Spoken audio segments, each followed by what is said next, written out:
Greetings, I'm Christopher Carr, and welcome to this video of the Architectural Symposium that closed a very special exhibition of works by John Lautner. The exhibition opened on November 9th of 2022 at Arcosanti, located an hour's drive from Phoenix, Arizona. It featured two of architect John Lautner's most exciting projects. The Pearlman Mountain Cabin, built in 1957, and the Walstrom House, constructed in 1969, both located on hill sites in California. Arcosanti's designer, Paolo Soleri, called it an urban laboratory, and by 2022, it had become a temporary home to the Frank Lloyd Wright School of Architecture, now known as the School of Architecture. So there couldn't be a more befitting place to host this traveling exhibition. Like Paolo Soleri, John Lautner was an apprentice to Frank Lloyd Wright. Both of these apprentices learned by doing, as do the students at the School of Architecture who helped install the exhibition. The exhibit featured two 1-inch to the foot scale models as centerpieces. These models, rarely built at that size, share the bold concepts and signature details of Lautner's approach to organic design, even though there were many years between their construction. After the initial installation at Arcosanti, the exhibit went on the road, finding its next home at the prominent firm of Architekton Architectural Studio in Tempe. Closing the exhibition on March 31st, 2023, a star-studded symposium explored Lautner's work and its impact. Here are the hosts and speakers appearing at the event. Stephanie Lynn, my co-host, is the dean at the School of Architecture. Stephanie has held teaching positions at UC Berkeley, the Pratt Institute, and Columbia University, and she founded Present Forms and co-founded Office 3. Her work has been extensively showcased, for example, at MoMA and the National Academy of Design, both in New York, and the Art and Design Museum in LA. Thank you, Stephanie. Next, as co-host, myself, Christopher Carr, I'm a managing partner at Wiehle-Carr Architecture with over 44 years in practice, and teaching positions at the Art Center College of Design, Otis College of Art and Design, and UCLA, a good part of those years. I'm currently on the board of the Organic Architecture and Design Archives as the Director of Development and Education, and I'm VP of the John Lautner Foundation.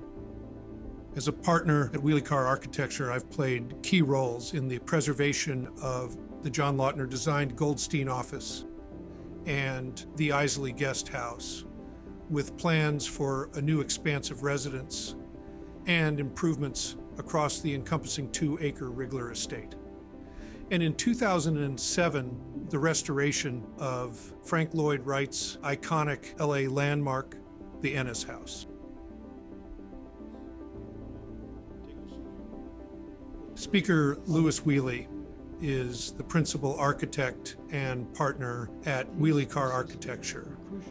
Louis was an apprentice to Frank Lloyd Wright between 1950 and 64, also working for John Lautner during a leave of absence in 1951 to 53. He then became chief of planning for William L. Pereira in the Newport Beach office, amongst many other projects, designing these plans for the aeroneutronic division of the Philco Corporation in 1966. Afterwards, he started his own firm. Louis worked on over 50 projects with Frank Lloyd Wright, and after Wright's death, helped lead the effort to complete many of the master's projects under the banner Taliesin Architects. In his own firms, his designs include homes in Laguna Beach and South Laguna Beach, as well as an extension to the East Los Angeles Public Library, the Anthony Quinn Cultural Center, and a large beach resort known as Treasure Island. At Wiehle-Carr, Lewis has completed restorations for Frank Lloyd Wright, Lautner, Schindler, Neutra, Grenzbach, and H. Harris Designs. Our next speaker, Eddie Jones, architect, founded Jones Studio in Phoenix, Arizona in 1979 and has guided the studio for over 40 years. The work of earlier architects Frank Lloyd Wright and Lautner inspired his experimentation in building materials and environmentally conscious design. This is Eddie's own residence. Recent projects include the Starwood Residence in Montana, the Mariposa Land Port of Entry in Nogales, and in Phoenix, the Arizona State University Interdisciplinary Science and Technology Building 3.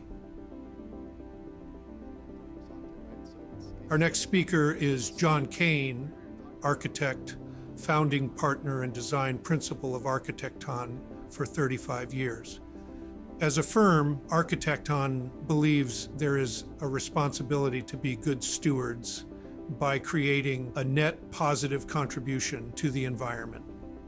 Embedded in the community and the Sonoran Desert, recent projects include the Rob and Milani Walton Center for Planetary Health, the Tempe Transportation Center, and the Tempe Center for the Arts. Our final speaker is Alan Hess, architect and author. Alan has written monographs on architects Oscar Niemeyer, Frank Lloyd Wright, and John Lautner, as well as architectural histories of Las Vegas and Palm Springs. Hess's books include Googie, Ultramodern Roadside Architecture, Forgotten Modern, Architecture of John Lautner and Frank Lloyd Wright, the houses, the buildings, Mid-Century Modern, the Prairie Houses, and Natural Design, and the Ranch House. He is currently researching and preserving the architecture of Irvine, California, one of the United States' largest master planned communities of post-World War II. We also heard from two students closely involved in mounting the exhibition, Christopher Delapole and Romina Frohar. It's my pleasure to share this event as if you were attending it. Enjoy and learn from all that our speakers have to offer. Welcome, everyone. My name is Stephanie Lin. I'm the Dean of TSOA, aka the School of Architecture, that had evolved from the Taliesin Fellowship founded by Frank Lloyd Wright in 1932. We're so lucky to have this opportunity to collaborate with OA&D and the John Lautner Foundation on this exhibition, a project which is an incredible privilege in itself. But even more meaningfully, it's been a way to reflect on our respective organizations and our missions and histories, a way to engage our students in a different way, and most of all, to produce something we're all excited to talk about. I, of course, want to thank the two foundations, OA&D and the John Lautner Foundation, and I want to give a special thanks to our friends and colleagues at Architekton, the principals, John F. Kane, Tom Riley, Rachel Rasmussen, Doug Brown, Ryan Grabe, and the marketing team, Tom McClure, Jim Sulak, and of course, Jose Amaya Rosales in the back. Our studio faculty, thank you for your graciousness in facilitating this event. To my far right is Eddie Jones, architect and principal of Jones Studio. John F. Kane, architect and principal at Architekton. Chris Carr of the OA&D John Lautner Foundation, Wiehle-Carr Architecture, and the person that really made all of this happen, and Louis Wiehle, who has been a great source of knowledge in this project of Wiehle-Carr architecture as well, and was an apprentice to Frank Lloyd Wright and John Lautner. So it's such an honor to share the stage with everyone. I'm going to hand it over to Chris Carr to say a few words about the organizations. Thank you, Stephanie.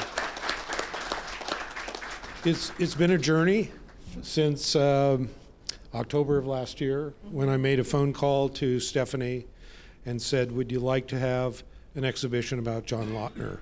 So that was what triggered this whole project. Was we were moving these models from Los Angeles to the OA&D Archives here in Phoenix that we're expanding, taking on our collections from Chicago and Kentucky, and eventually our storage in Los Angeles will be able to shrink a little bit. We do a lot of our cataloging from there.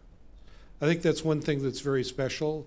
The Lautner Foundation has all of its drawings at the Getty, but they still haven't totally cataloged the collection. At OA&D, we catalog things as much as we can as they come in the door. So that's really special. We've just acquired the TA collection, and that's about 40% completed already. And a collection is only as good as finding the pieces in it. So I'm very thankful to be on both those boards and to be able to make something like this happen that just kept on stepping to the next phase, the next venue. And I think by doing them, we not only help people learn about Lautner or about what we do as architects and designers, but we help the general public get more informed. And that's sort of part of all of our jobs, because they need to be interested in what's happening in their communities and their homes, how we take care of this planet. So with that said, I'd like to introduce Louis Wiehle, my partner at Wiehle-Carr. He has a special, one-of-a-kind experience, having worked with John Lautner and with Wright. 7 or so years before Wright's death, continued on and formed the TA continuation of Wright's work to get it completed. And then in between some of those steps, which he'll share with you, was able to connect with John Lautner and kept him as a friend until John Lautner's death. So, Louis, do you want to take us on a little journey? I'll be happy to do that. 72 years ago, on May 1st, 1951, I applied for work as a draftsman with architect John Lautner, then age 40. His studio was the converted garage to the rear of his house in Hollywood. I had recently seen images of his Maurer house, a bold, strikingly roofed, original design that bore the influence of Lautner's mentor, Frank Lloyd Wright. At that time, I was 20 years old and had experienced 1 year's apprenticeship at Wright's Taliesin Fellowship, 9 months of which consisted of construction labor on Wright's then designated Industrial Arts Building on the Florida Southern College campus. I returned to the Taliesin Fellowship in 1953, where I remained a member of the senior architectural staff 11 years until 1964. I spent a month as Lautner's only draftsman, then was joined for a few more months by Herb Green, a student of Bruce Goff on summer leave, later a highly regarded architect. It was a memorable, family-like, and deep learning experience for Herb and myself, since we both were provided living quarters and meals shared with our employer, his second wife Elizabeth, and stepdaughter Elizabeth Jr. These necessities were crucial in view of our small and irregular stipends. Lautner had left university with a classic literature and history degree and came to architecture through his mother's discovery of the founding of Frank Lloyd Wright's Taliesin Fellowship. As a teenager, he had considerable hands-on experience in the construction of a family weekend cabin named Midgard, which means midway between earth and heaven. that they built on a cliff above Lake Superior in rural Marquette, Michigan. At 22, he joined Wright's Fellowship just a year after its founding. Wright had, in 1927, first experienced the grand wonder of the Arizona desert through a consulting job with his experimental textile block construction system for the architect of the Arizona Biltmore Hotel in Phoenix. He was overjoyed 2 years later to receive a call from Dr. Alexander Chandler, founder of the eponymous nearby town, to design a luxurious resort, San Marcos in the desert. For this venture, the architect and his 7 or 8 draftsmen and a few others built, in a matter of weeks, in the nearby open desert, a redwood and canvas living and working compound named Ocotillo, where the construction drawings could be done for the hotel. This resort project was unfortunately canceled just as working drawings were completed, overtaken by the spreading nationwide financial collapse. One of Wright's responses to the ensuing Great Depression, when architectural commissions disappeared, was to found the Taliesin Fellowship, having to provide sustenance and warm shelter through a rural Wisconsin winter for this enrollment of 25 or so architectural apprentices, prompted a return to Arizona. Occupying Dr. Chandler's hacienda for the 1933 winter season, the group was able to carry out creation of the huge Broadacre City model while searching every weekend for a desert site upon which to build a permanent encampment. The 800-acre site for Taliesin West was discovered and secured. Designs were rapidly made, a well was dug, and construction began in 1933-34. John Lautner and his wife-to-be had joined the fellowship at this crucial juncture and participated in the unprecedented realization of Taliesin West over the next 5 years' winter seasons. When Lautner's departure came, it was as site representative for the building of more than one Wright building in Los Angeles, where he also began his own practice with Wright's encouragement and support. By the time the buildings on display as models here today were built, many years after I had worked in Lautner's office, his work had become known worldwide. The models are the last two to survive of many built at a large scale of 1 inch to the foot for a major exhibition of the architect's built work opened by the Hammer Museum in 2008. By then, the challenging terrain that his residential clients brought to him had evoked a series of amazingly varied built solutions, shaping his practice mainly with single-family structures at first. Numerous innovative, lesser-known, non-residential works, offices, community, educational, and retail buildings were also realized through the years. He was extremely personable and yet did not withhold strong opinions and conclusions. His wide-ranging architectural and socio-political observations matched Lautner's freedom of architectural expression. These personal tenets may be sampled in the monograph of his built work edited by Frank Escher and published in 1994, just before Lautner died at age 83. The beliefs cannot be missed, as they are set in a distinctive, nearly 3/8 inch high typeface upon a chapter of 10 pages each in the front and back of the book. I had learned from Lautner's architectural example that Wright's principles could truly lead others to continuing fresh expressions of what he originated and defined as organic architecture. After Wright's death in 1959, I remained as a charter member of Taliesin Associated Architects, who continued to support construction Of the master's last works. By 1964, my involvement with these projects was completed, and I returned to Lautner's office for a brief interlude before starting work upon John's prompting in the planning department of William L. Pereira Associates, a major Los Angeles firm.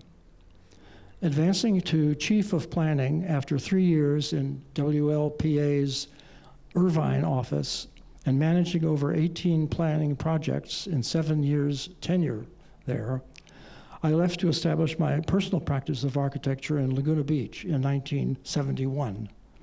A major advance to occur for me was the fortuitous joining of my firm with Christopher Carr, environmental designer, in 1992 to form Wiehle-Carr. Together, we closely followed the progress of John Lautner's work, with occasional visits during his lifetime and through periodic contemporary publication of works in progress in the organic-centric cultural magazine, JTF, Journal of the Taliesin Fellows, which Chris and I produced for 6 years. A tribute edition in 1995 celebrated Lautner's life and work through the collected words of clients, family, former employees, consultants, colleagues, friends, builders, altogether 61 persons close to and appreciative of the architect and his creativity. The 1995 tribute forms the real compendium of Lautner attributes that brought assurance and life to his architecture. There are now scholarly studies of what he termed real architecture, the best being Between Earth and Heaven, the architecture of John Lautner, published in 2008 to serve as the catalog of the exhibition at the Hammer Museum. Today, the extensive John Lautner archive is held at the Getty Research Institute in Los Angeles. Christopher Carr is both vice president of the John Lautner Foundation and a board member of Organic Architecture and Design Archives, concentrated in Chandler, Arizona. Christopher and I feel that expansion of both nonprofit organizations' educational goals is critical to the continuing awareness of organic architecture and its principles. Materials from these archives, together with information developed by Carr and expanded by Stephanie Lin and TSOA students, form the descriptive introduction and overview of Lautner's Pearlman and Walstrom projects. When today's select panel of individuals having diverse knowledge and working experiences in architecture, we have an opportunity to reflect on the generation and future of projects such as these. We can examine Lautner's take on the evolution of the architectural principles he lived by, as they may define the educational input that made his work so different and so satisfying.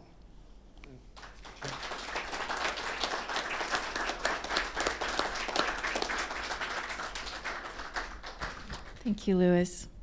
I especially love the mention of the Ocotillo Desert Camp.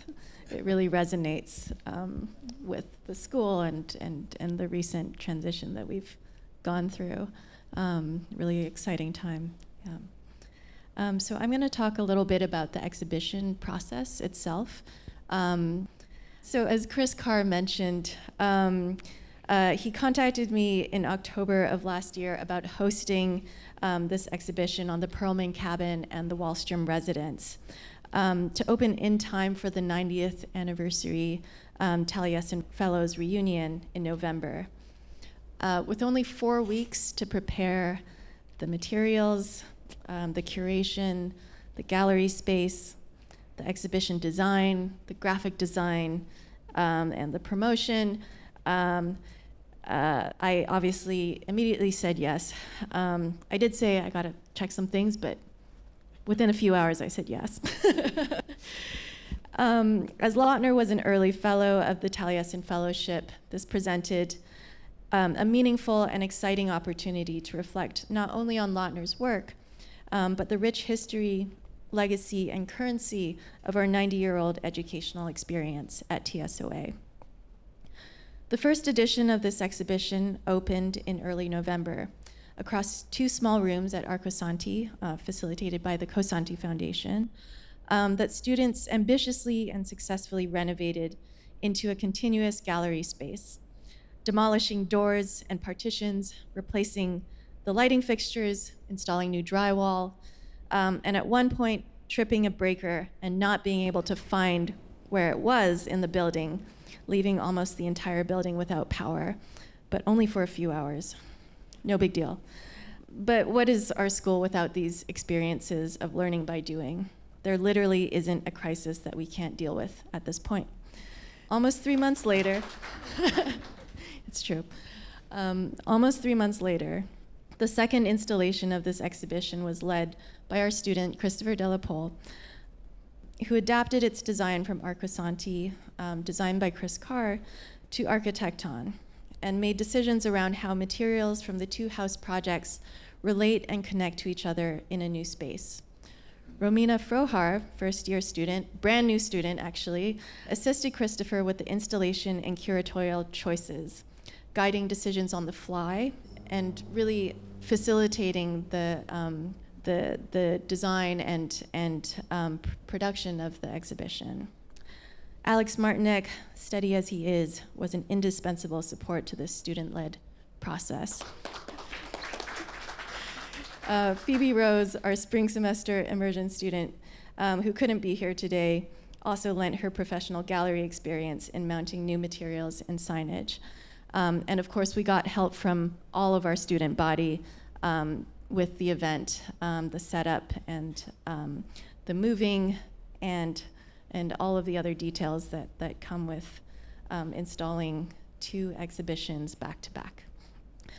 Together, the students re-envisioned and remixed the exhibition, creating new constellations and connections between the rich content of drawings, sketches, and photographs that you see on the wall. The large sectional models, first built for Lautner's retrospective at the Hammer Museum in 2008, as Louis mentioned, invite viewing into, through, and in the round. This exhibition follows TSOA's Spring 2022 show called Organic, the first show that the school produced and hosted since our relocation, exploring organic design as an ever-evolving process, including the new meanings that it takes on as the world we live in changes. The Pearlman Cabin and Walstrom Residence are, of course, 2 incredible gems of projects, and the parallels drawn between them highlight an overall spirit of experimentation, a respect for the environment and minimal footprint, and sensitivity to new opportunities to change and enrich the way we live while preserving what we value most. Their shared resourcefulness of scale and materiality are lessons for our student shelter program, our capstone design-build thesis project that Tristan and Christopher are currently engaging in which students are afforded the critical responsibility of building in this climate, society, and culture at a 1-to-1 scale, which is a rare opportunity in graduate school. The 2 residents have also created an ambience for our first-year Studio 2 work, led by Jose, their studio instructor, and is a course that reflects on contemporary forms and spatial structures for how we live together, much as Lautner's work did for their time and still do today. Our school is in a constant state of transformation, and we're really excited about our current direction, and we can't wait to share what happens next. Just stay tuned. The exhibition itself has demonstrated a parallel process as it has evolved, adapted, and grown over time, along with new spaces and collaborators, all dedicated to building deep knowledge and experiences across a shared architectural legacy and ethos as we all look towards the future.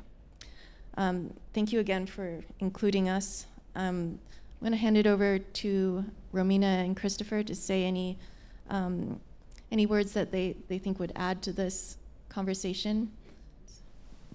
It's been a great experience, and Yes, we curated this in a way that anyone, not just an architect, but anyone from the public can also follow it. They can enjoy it, and they can feel like, their eyes are pleased by looking at the models and the sketches, and everything is organized in a way that is very easy to follow. So I think we accomplished it. Christopher. Yeah. Well, thank you to everybody that's up here, and thank you again for trusting our ragtag group of students and the punk culture that we sort of embody up at Arcosanti. Really important through this process is realizing that Lautner was a student of Frank Lloyd Wright. And I think that's something that we're all curious about, is what have those students of Mr. Wright's gone on to do? And so this was just kind of a more in-depth exploration for me to see what another student has gone on to produce with such a wonderful legacy. I'm happy to be a part of it. Thank you to Romina. There were instances where Alex and I were hanging work, and she left for two minutes, and we installed things in the wrong order completely. So when I say it was truly collaborative, like we,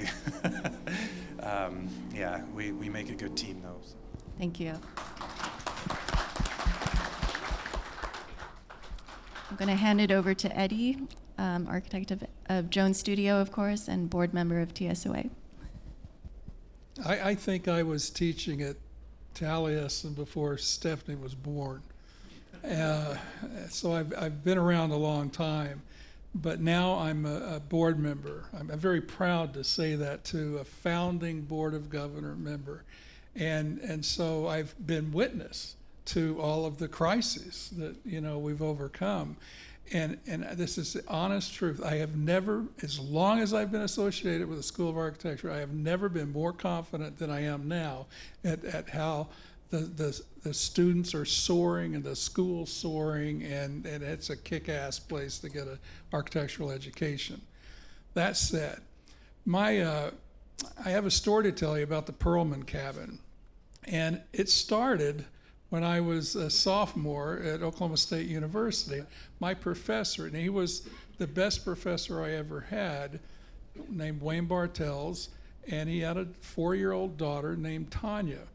And Tanya, and I got stuck with babysitting and things like that, so we became friends. She grew up to graduate in architecture, and she apprenticed at Jones Studio as an adult, architecture graduate. And then eventually she moved on and moved to Idlewild, California, which is above Palm Springs. And I had never been there. And a couple of years ago, I had the privilege of speaking at Modernism Week. Alan Hess invited me. And rather than attending the martini parties and the tours of mid-century modern, I decided to drive up the mountain to see Tanya in Idlewild. Of course, I had an agenda, and that was to see the Pearlman Cabin. And everybody knows everybody in Idlewild. It's a teeny little mountain community, very artsy.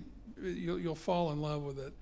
And of course, Tanya knew the owner of the Pearlman Cabin. She also told me that there's another one. And I go, what are you talking about? There's only one Pearlman Cabin. No, Eddie, there's two. And there is two. And the best documentation I found of that is in this book, Lautner A to Z. And apparently, the Careys, who own Pearlman Cabin number 2, knew the Pearlmans, spent a wonderful weekend in the Pearlman Cabin, and wanted one too. And of course, you can imagine Lautner wasn't real thrilled to, repeat himself, and his heart was never in it.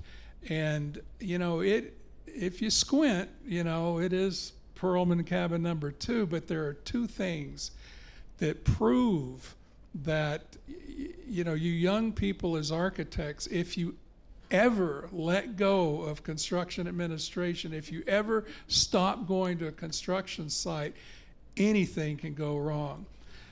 So the the one thing that's beautiful about the original Pearlman cabin is that floor-to-ceiling glass and the way it's detailed at the floor and the way it's detailed at the ceiling. You are suspended in the trees. Well, the inspector on Pearlman cabin number 2 thought that was dangerous. And so they built an 18-inch high knee wall, destroyed the whole sensation of levitating in the forest. The second mistake was, well, you saw the working drawings upstairs, the framing that caused that, unique roof to happen. It was beautiful. It's skeletal, beautiful. And they decided to expose it. Ordinarily, I would get that and I would understand it and probably want to do the same thing myself. But it destroyed the relationship to the trees. It was so noisy and it yelled at you for attention that it took away from the experience. So that's the very good lesson to learn over and over and over again. Other than that, I had a delightful day. From there, from Pearlman cabin number 2, I went to Pearlman cabin number 1. And it's rough, it's in rough shape, but so what? It is a jewel in the forest. And the one thing about Lautner's work for me, and I've seen probably most of John's buildings, and I had the even privilege of getting to meet him and hear him speak on several occasions, but you can't appreciate fully John Lautner's buildings from photographs or drawings. You have to go there and experience them because they unfold. You could even say, there are times when I look at it, even the Pearlman cabin, you look at the drawings and for me there's an awkwardness about it, but it all disappears when you go there. If you were to see the Elrod House in Palm Springs from a drone, it's kind of clunky, but once you go in it that all disappears and the elegance, soars. So anyway, those are my couple of John Lautner stories. John, you next. Well, welcome everybody. I gotta just kudos to Jose. He sheepishly came up and go, "Do you think it'd be okay if we can have an exhibit at the office?" I'm like, yeah. And and of course I probably said it before I even checked with my partners, but I know Rachel and everybody else is going to support it. But the idea of having something of this caliber in our studio just kind of is been amazing. We get the students, we've got to get to know Stephanie, Chris, and the students, and having that energy in the office has been absolutely amazing. And I just so we're trying to figure okay, when this leaves, what's next? Because we're kind of used to this kind of unique kind of where we get the public popping in every once in a while, and others, it's this is amazing. So how do we keep this going? So we're kind of rethinking about what an architectural practice has been. Eddie's been in museums before and everything, so we're kind of always trying to keep up with Eddie, but that's always hard to do. Well, I'm jealous that you got the exhibit and I didn't. Well, we were trying to figure out, okay, so what's next? Where does this go next? Anyway, so I'm embarrassed to say that I wasn't familiar with these two Lautner projects, and this exhibit has reignited my excitement for Mr. Lautner. I remember as a young architect seeing the published. I have not been here when they remodeled the Goldstein residence, the Sheets residence, to the Goldstein, and I just vividly remember the glass bathroom, sink, wall assembly in my mind. It was just such a crazy, that's amazing. And so this exhibit has been really exciting. And then I have that book that Eddie has where they went and saw every house. I have a lot of catching up to do. Actually, getting to know Chris and Stephanie, and I have some contacts, hopefully, that you're going to help me get into some of these. We're talking about that. So thank you for this opportunity. It's been a win-win for all of us. So I'm really excited to be part of this. Thank you. Good. Thank you. So our next speaker is going to be Alan Hess. Many of you know of Alan's writing. Alan mentioned that he's working on another book. It is touching upon Palm Springs, but in a different way. He's looking at the many architects that came through and built projects in Palm Springs, but with really a focus on how we can learn from those architects to take care of the future. And I think, Eddie, you're involved in writing some parts of that book. And Yeah, I think it's going to be an important book. Alan's making a case for identifying a Palm Springs school, a school of architectural thought, and because it is a very important town for architecture. And I think the word mid-century modern is way overused, and it's always used to describe the architecture in Palm Springs, but it's so much more than that. It was a laboratory, I swear, for all these architects. You know, the World War II's over, they're coming back, they're establishing themselves in Los Angeles, and, which, had some sort of conservative tendencies, but Palm Springs was, where everybody went to be liberated. And I think that's reflected in the architecture too.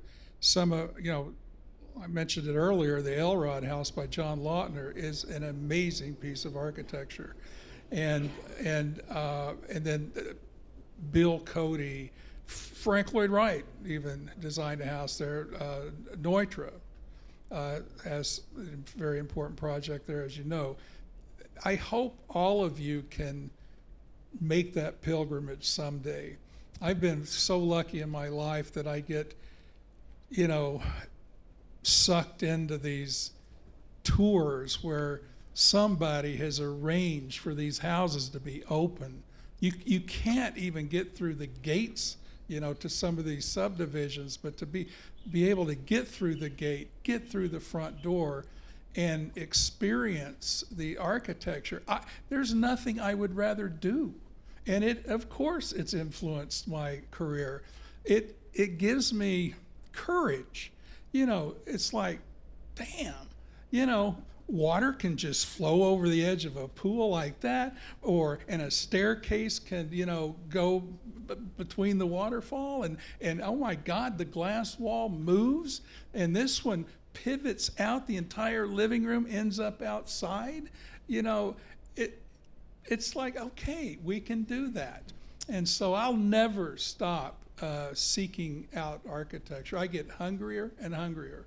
And many of you know, I have been known to trespass. I've never been put in jail because apparently I'm pretty charming, but it is the best way to augment your education is to seek these things out, and John Lautner is a good place to start. The essay that I'm writing for the book, he's concentrating on the Palm Springs School, and he asked me if I could, connect some dots, with other schools of thought, and coming from Oklahoma, where Bruce Goff was the dean of the architecture school at OU and has many, many buildings there. And Frank Lloyd Wright has some of his best work in Oklahoma. But it was mostly Bruce Goff and Herb Green that, through their educational work at OU, created what became known as the American School. And the American School was, in my opinion, and I make this point in my essay, was a derivative of the Prairie School. And then, oh gosh, when was it that the Arizona School was invented? 20 years ago. Reed Kroloff, I don't know if you know that name, but he's a very well-known architectural critic and dean of the University of Illinois School of Architecture. He was at that time editor of Architecture magazine, and he asked Lawrence Cheek, who's a well-known architectural writer, to write a story about the Arizona School. That was the first time that name appeared in print. So I started making associations between the Prairie School, American School, Arizona School, and what will be called the Palm Springs School. So that was the role I played. Is Alan ready?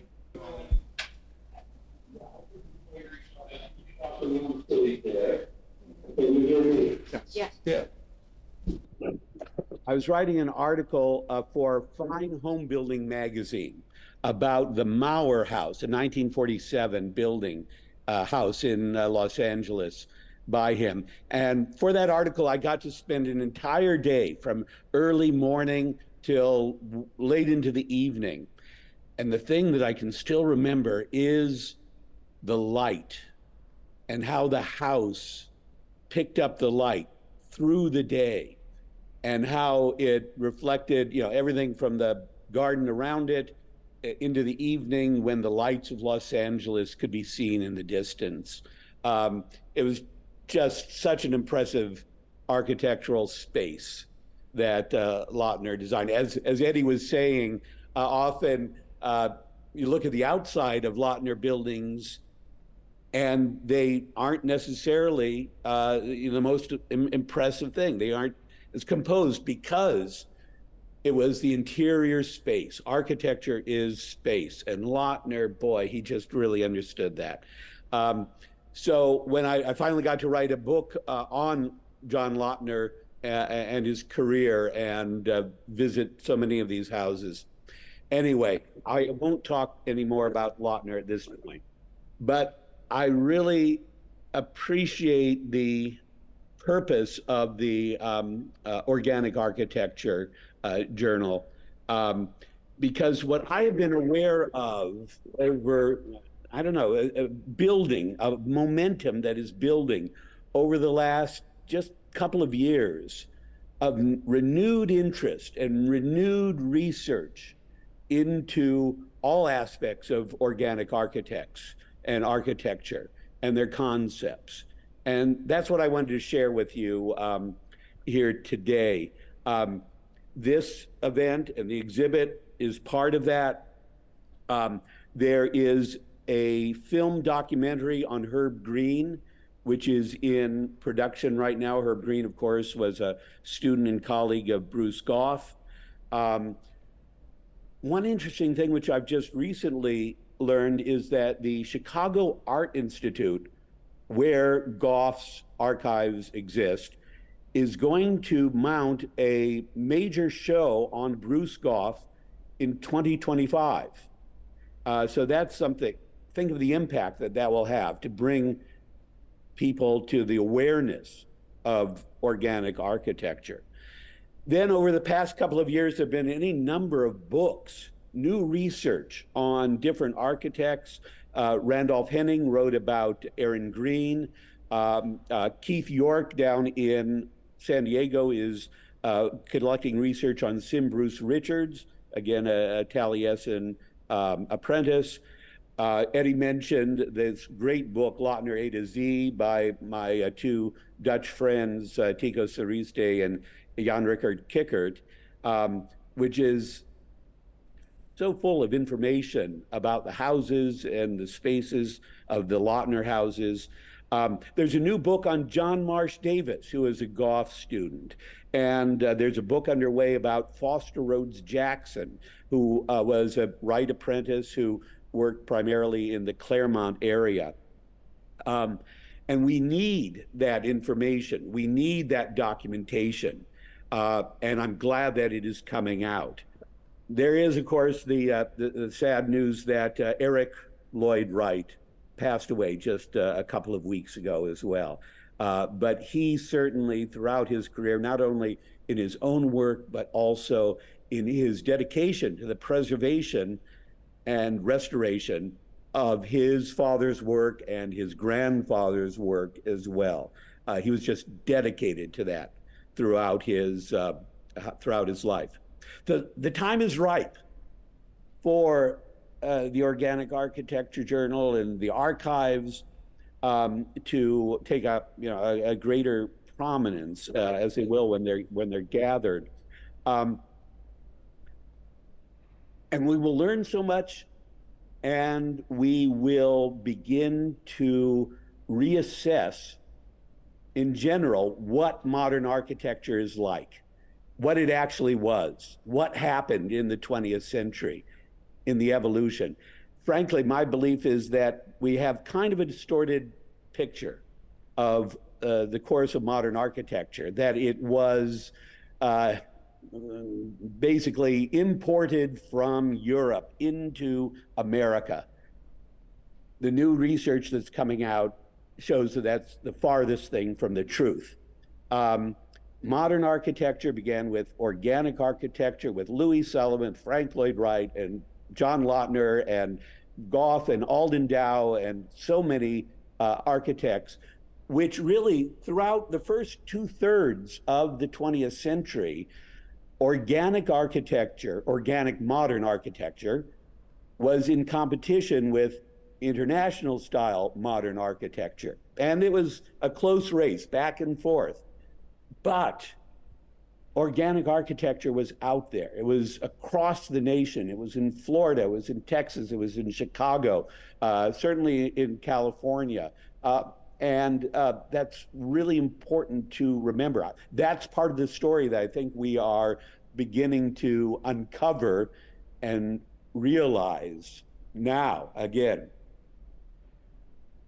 So when we get this new research that's coming out in these books, we can learn that story and convey it to the public. Oh, there are a couple of other things coming up I wanted to mention.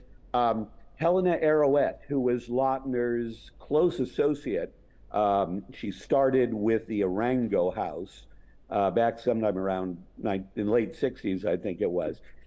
And the University of California at Santa Barbara is putting on an exhibit of her work later this year.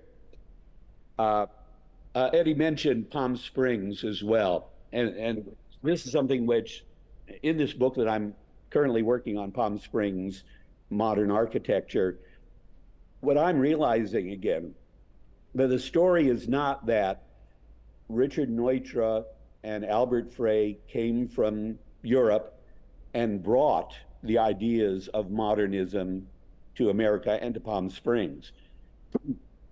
No, they came to America because America already was modern. And organic architecture was part of that. And in Palm Springs, its roots in modernism go back to Lloyd Wright. There was mention, of course, Louis, you were talking about the San Marcos project in Arizona. But a couple of years before that, Lloyd Wright built the Oasis Hotel in Palm Springs. It's been badly treated over the years, but it is one of the most important modern buildings of the early 20th century. So the story of Palm Springs modernism begins with organic architecture.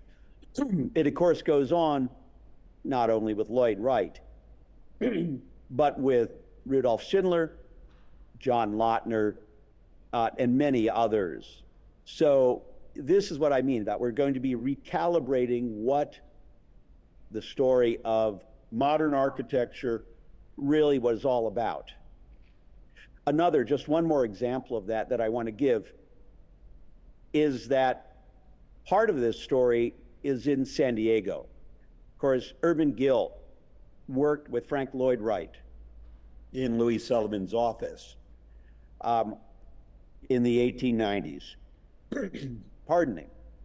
But also working with Irvin Gill in San Diego in the early 20th century was Lloyd Wright, Barry Byrne, Afonso Ianelli. In fact, you can see over my shoulder that poster of the Ianellis.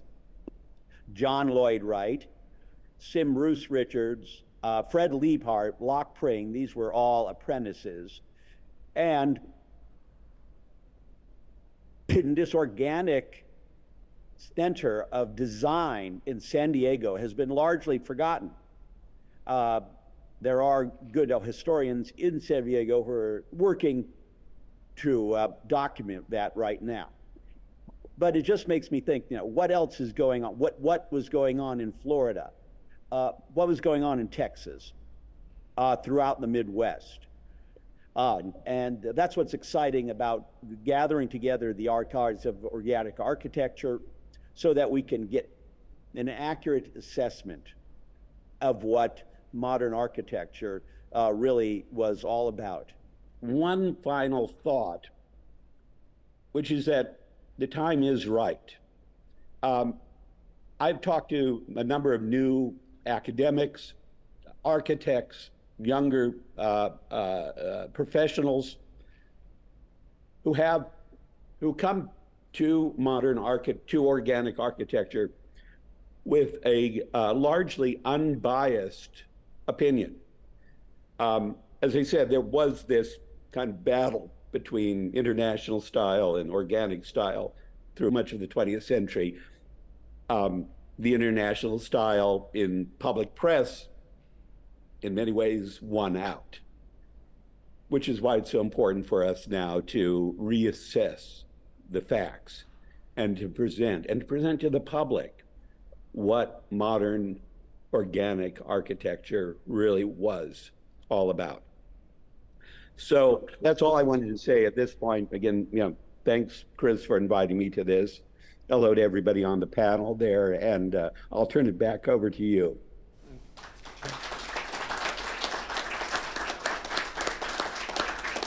I think we have a real opportunity, as Alan says, to be part of,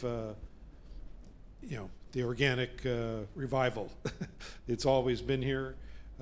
We just need to get a lot more people to realize that it is a major approach to building and interfacing with the places we live and protecting ourselves. So I think it's been great to have this experience for myself. I know the board members of the nonprofits, of the school. They're very proud to know that this is the type of energy we're putting into education, about telling our stories, bringing the past to the present and then into the future.